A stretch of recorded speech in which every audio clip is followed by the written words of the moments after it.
Donc en fait, la structure de l'économie actuelle commence, et elle a déjà commencé depuis longtemps d'ailleurs, mais enfin ça se travaille de plus en plus aujourd'hui, commence à nous amener dans une situation où le chômage de masse est obligatoirement généralisé.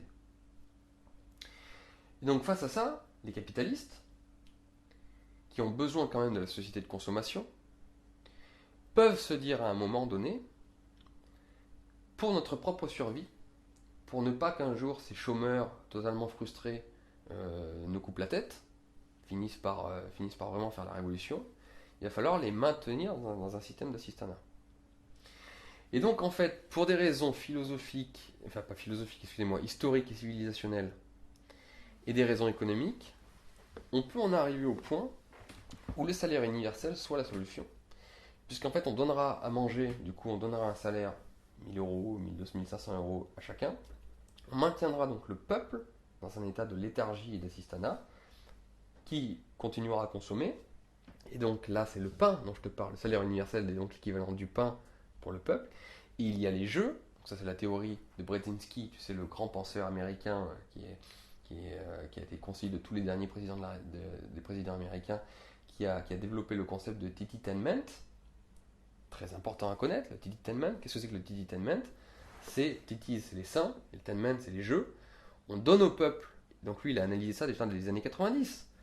La forme de l'économie financiarisée actuelle et tout ce dont je t'ai parlé, la robotisation, feront en sorte que dans les pays occidentaux, on ne pourra pas donner du boulot à tout le monde. Donc la seule façon que les gens ne se révoltent pas, c'est de leur donner des, du cul, c'est ce qu'il explique, hein, des jeux télévisés, du cul, des seins, le tititainment. On va les maintenir dans le tititainment. Ils seront déjà incultes, l'école, ils ne liront plus, voilà, ce sont des imbéciles.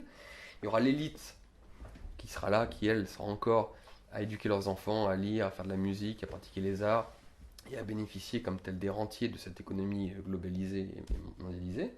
Et le peuple, lui, aura du pain avec le salaire universel et une grosse dose de tititainment pour qu'il ferme sa gueule.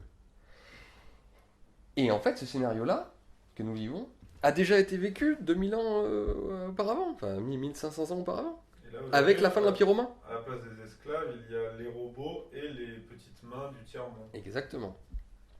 Et en fait, on est en train d'en arriver là. Et donc en fait, l'évolution du monde, comme quoi le progressisme de gauche est une bêtise et qu'en fait c'est bien, bien la philosophie de droite qui a raison, à savoir que l'histoire ce sont des cycles, c'est pas un progrès continu, l'histoire c'est pas une ligne droite, des roues qui se tournent en permanence.